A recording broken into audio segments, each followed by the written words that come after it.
After losing weight, I went into my marriage with my husband. It's truly been a journey. 7 years since that fateful day I first locked eyes with Mark. Those initial years were like a dream, filled with laughter, shared secrets, and the kind of love that makes you believe in forever. We got married 5 years ago, and for a significant chunk of that time, our lives were as idyllic as a storybook romance. But then, like a sudden storm on a calm sea, life tossed us a curveball that we never quite expected: the arrival of our precious son, Tommy. And that's precisely when everything we thought was so solid began to crumble beneath our feet. In the chaotic and exhausting first few months after Tommy entered the world, I felt as if I'd been swept up into a whirlwind and dropped into a foreign land. I mean, nothing can truly prepare you for the enormity of having a baby. My body, which had always been a familiar and comfortable vessel, now seemed like a complete stranger to me. Mornings, when I'd muster the courage to stand in front of the mirror, I'd scarcely recognize the woman staring back. There was that stubborn post-baby pouch, a lingering reminder of the miracle that had just occurred, yet it felt like an eyesore in the eyes of society, and, increasingly, it seemed in Mark's eyes too. And those dark circles under my eyes? They were so deep and prominent that I often joked they could have given raccoons a run for their money. But it wasn't really a laughing matter. I was drained, both mentally and physically, as I grappled with the steep learning curve of parenting. Breastfeeding, which I'd envisioned as this beautiful, natural bonding experience, turned out to be a daily struggle. Sore nipples, latching issues, and the constant worry about whether Tommy was getting enough nourishment kept me on edge. Sleep? That was a luxury that had become a distant memory. I was up at all hours, my body operating on autopilot as I tended to Tommy's every whim and need. From midnight diaper changes to soothing his cries in the wee hours of the morning, it was a nonstop cycle. Mark, on the other hand, seemed to inhabit a different dimension altogether. In the beginning, he was there, albeit sporadically. He'd bring me a glass of water in the middle of the night when he heard Tommy fussing and I was nursing, his sleepy eyes showing a glimmer of concern. Or he'd pitch in a change of diaper when he wasn't too exhausted from work. But then, almost imperceptibly at first, he started to morph into someone I barely recognized. It began with those offhand comments that felt like tiny daggers. One particular morning, as I was attempting to get dressed, feeling self-conscious as I navigated my new post-baby body, he looked at me and casually remarked, "You know, you should really think about hitting the gym. You still look pregnant." I was completely stunned. It had only been 3 months since I'd given birth. My body was in the throes of its natural healing process, doing precisely what it was biologically programmed to do. But his words sliced through me, cutting deeper than any physical pain I'd endured during childbirth. As the days bled into weeks and then months, the comments grew even more hurtful. When I'd seek comfort and connection by trying to cuddle with him on the couch after a long day of parenting, he'd roll his eyes and mutter something about being too tired. It was as if the intimacy we'd once shared had vanished into thin air. And when I'd attempt to initiate a conversation about our day, hoping to reconnect and share the highs and lows, he'd brush me off with a dismissive wave of his hand or a one-word answer. Then, one fateful day, he came home with a proposition that felt like a slap in the face. "You need to get back to taking care of yourself," he said matter-of-factly. "With a nanny, you'd have more time to work out, wear makeup again. You'd feel better." But in my heart, I knew what I wanted. I was determined to be the one to raise our son, to witness every first smile, every wobbly first step, and be there for every milestone. I told him no, firmly and without hesitation. And that's when the chill truly set in. Months dragged on, and it was like living with a ghost. The house we'd once filled with love and laughter now echoed with silence. There were no hugs to warm my soul, no gentle kisses to remind me of our affection, and no affectionate touches to make me feel desired. Our bedroom, which had once been a sanctuary of passion and intimacy, had transformed into a lonely, cold space. Night after night, I'd lie awake, my ears straining to hear any sign of life from Mark's side of the bed, listening to his rhythmic breathing, all while my mind whirled with questions. What had happened to the man I'd married? The one who'd promised to love me through thick and thin? Every time I caught a fleeting glimpse of myself in the mirror, whether it was while brushing my teeth or changing clothes, all I could focus on were the flaws he'd so callously pointed out. My self-esteem, which had once been relatively stable, now lay in the gutter, shattered into a million pieces. I tried, God knows I tried, to reach out to him, to break through the icy barrier he'd erected. I'd sit him down, my heart pounding with a mix of nerves and hope, and pour out my feelings. I told him how alone I felt, how his words and actions were chipping away at my spirit. But he'd shut me down, his eyes cold and unyielding, telling me I was being overly sensitive, that I was making a big deal out of nothing. I was desperate. I loved him with every fiber of my being, and I yearned for our family to find its way back to that happy place. So, I made a decision. I took matters into my own hands. I hired a part-time sitter, just a few hours a week. It wasn't easy, financially or emotionally, to leave Tommy even for that short time, but I knew it was necessary. With those precious hours, I could start going to the gym. I signed up for swimming classes too. Not only were they great for my back, which had been aching from constantly carrying Tommy and the stress of it all, but it was also a chance to be alone with my thoughts, to process the chaos that had become my life. I started getting my hair done regularly, splurging on lash extensions in a bid to feel a bit more like myself again. And I focused on eating healthier, meal prepping during Tommy's naps, and choosing nourishing foods over the quick, junk options I'd been relying on out of sheer exhaustion. It was a Herculean effort, but I was fueled by a determination that burned deep within me. The first day I dropped Tommy off at the sitter's and headed to the gym was a nerve-wracking experience. As I walked through those big glass doors, the smell of sweat and disinfectant hit me, and I felt a pang of self-doubt. I was surrounded by women who seemed to have effortlessly bounced back from pregnancy, their toned bodies moving with grace on the treadmills and lifting weights with confidence. I, on the other hand, felt like an imposter in my baggy workout clothes, my body still soft and unfamiliar. I started on the treadmill, tentatively at first, setting it to a slow jog. My feet pounded the belt, and with each step, I could feel the jiggle in my thighs and the ache in my calves. It was humiliating, but I pushed through, my eyes fixed on the TV screen in front of me, trying to distract myself from the judgment I imagined was coming from all directions. The swimming classes were a bit more forgiving. As I slipped into the cool water, I felt a sense of relief. It was as if the water was cocooning me, shielding me from the outside world. I focused on my strokes, the rhythmic glide through the water, soothing my frayed nerves.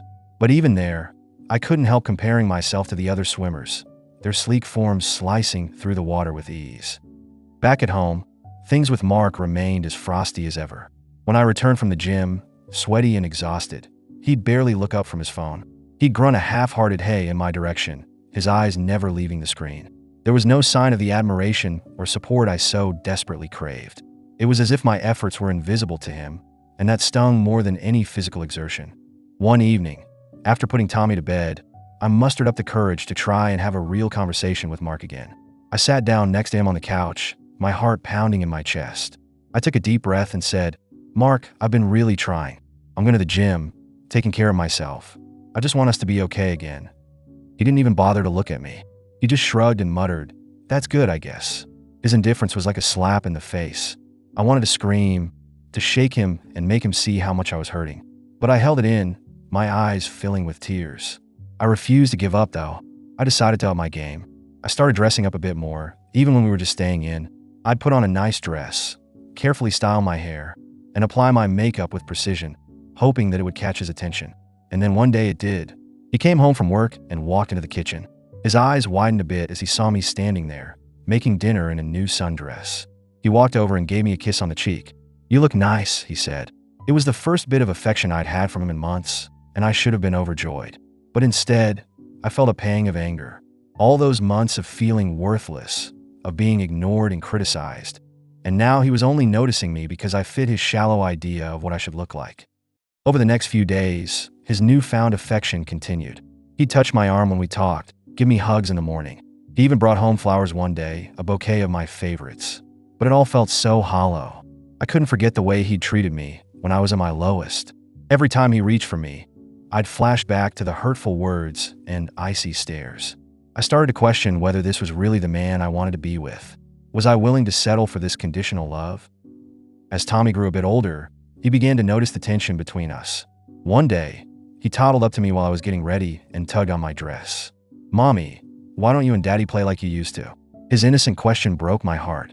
I knelt down and pulled him into a tight hug, burying my face in his soft hair. "Oh baby, Mommy and Daddy are just a little tired. But we love you very much," I said, my voice trembling. But inside, I knew something had to change. I couldn't keep living like this, and I wasn't sure if I could ever really forgive Mark for making me feel so small. The facade of normalcy that Mark's sporadic affection had created began to crumble under the weight of my simmering resentment. One night, as we lay in bed, The silence between us was deafening.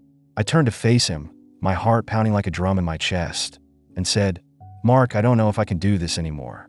You made me feel so awful when I was struggling, and now this sudden change, it doesn't feel real." His eyes widened in surprise, as if he'd been jolted awake from a deep slumber. "What are you talking about?" "I'm trying to make things better," he protested, his voice tinged with defensiveness. But his words rang hollow, like an empty promise in the vast emptiness of our once intimate bedroom. I sat up, the sheets pooling around my waist, and felt a surge of anger and hurt coursing through me. "Try? You didn't try when I needed you the most. You made me feel like I was worthless, like I wasn't enough for you just because I didn't look the way I used to." Tears streamed down my face, hot and uncontrollable, tracing the paths of countless nights of silent weeping. I couldn't hold them back any longer. They were the physical manifestation of the pain that had been building up inside me for months. Mark reached out to touch me, his hand hovering in the air for a moment as if seeking permission. But I flinched away, recoiling from his touch as if it were a hot iron. "Don't. You don't get to comfort me now after everything you've done." I took a deep, shuddering breath and continued, my voice breaking with emotion. "I've thought about it long and hard, and I think we need to consider a divorce. I can't live like this, constantly wondering if you'll only love me when I meet your standards." He stared at me in disbelief, his mouth agape. "Divorce? You can't be serious. What about Tommy? We're a family." I shook my head, my hair falling in disarray around my face. "We haven't been acting like a family. Tommy's already noticed the tension. Do you think he doesn't know something's wrong?" I thought of the way Tommy had looked at us with those big, worried eyes when we'd argue in hushed tones, or the times he tried to get our attention by being extra clingy. Our son was perceptive, and it broke my heart that he was caught in the middle of our mess. The next day, I felt a desperate need to reach out to someone, anyone, who could offer me a glimmer of clarity. I called my best friend, Lisa, and she came over immediately. As soon as I opened the door, she took one look at my tear-stained face and pulled me into a tight, comforting hug. We sat on the couch, and I poured my heart out to her, recounting every hurtful comment, every icy stare, and the recent, seemingly empty affection. She listened intently, her eyes filled with sympathy and anger on my behalf. "Girl, I don't know what to tell you. I mean, he sounds like he really messed up, but you have to think about Tommy. And maybe he can change," she said, her voice soft and tentative. But I wasn't so sure. Another friend, Sarah, was more blunt when I called her later. "Dump him. You don't deserve to be treated like that. You've worked so hard to get back on your feet, and he's just riding the coattails of your efforts." Their conflicting advice only added to my confusion. I knew deep down that I couldn't keep living in this limbo. I needed to confront Mark again, make sure he understood just how much he'd hurt me. So, I sat him down one evening after Tommy was asleep. The living room was dimly lit, casting long shadows that seemed to mirror the darkness in my heart. I looked him straight in the eye, my gaze unwavering, and said, "Mark, I want you to really listen to me. When you told me I still looked pregnant months after giving birth, when you rolled your eyes at my attempts at affection, when you ignored me for days on end, that was cruel. You didn't offer any help when I was drowning in postpartum depression. You just wanted me to fix myself and look good for you. Do you understand how wrong that was?" He hung his head, his shoulders slumped, unable to meet my gaze. The silence in the room was suffocating, as if all the air had been sucked out. I waited for him to say something, anything, but he just sat there mute.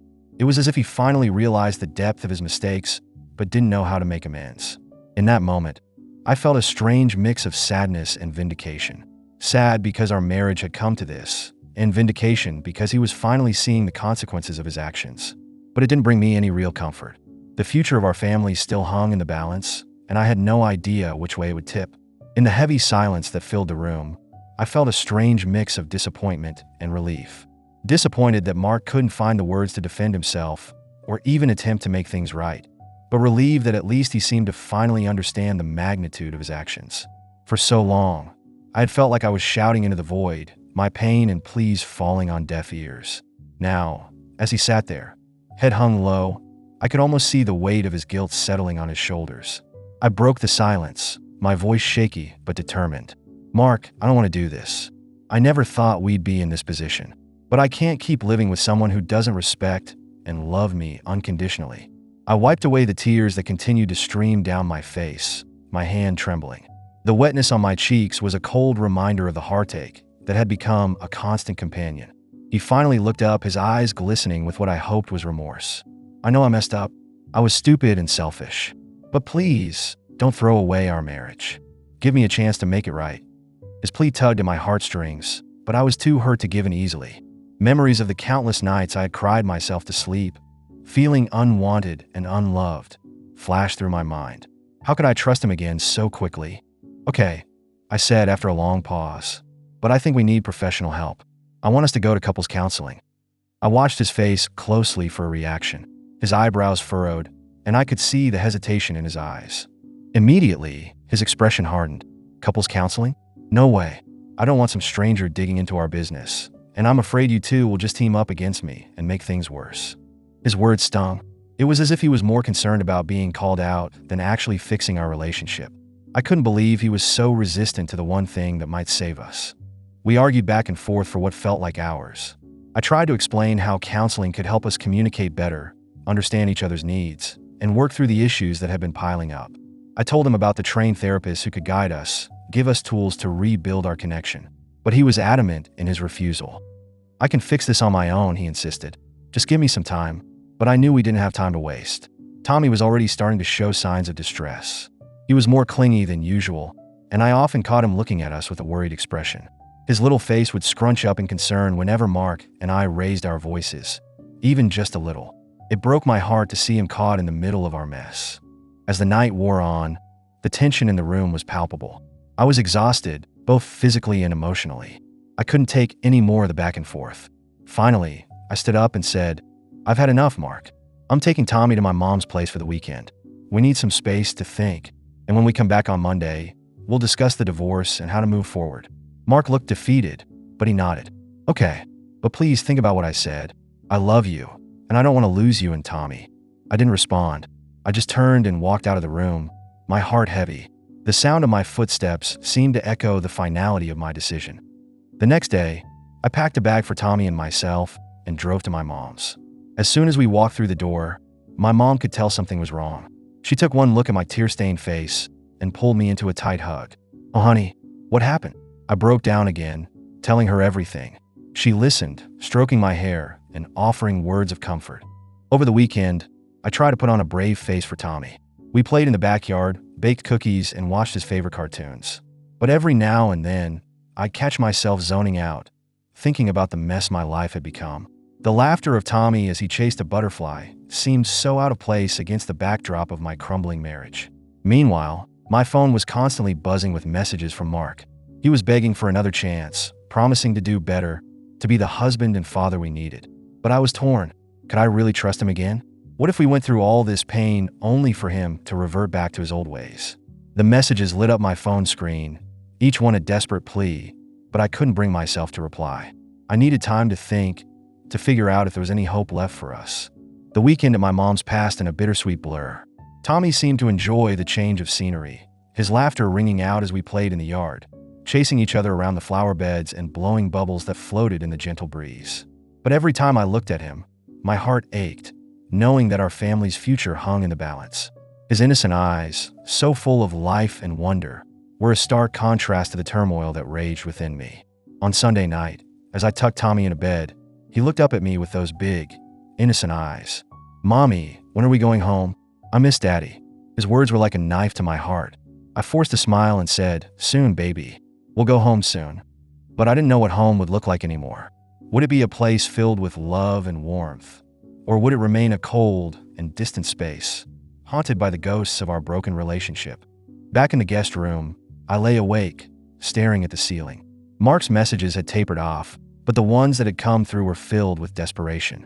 He swore he'd changed, that he'd realized the error of his ways. But could I really take that chance?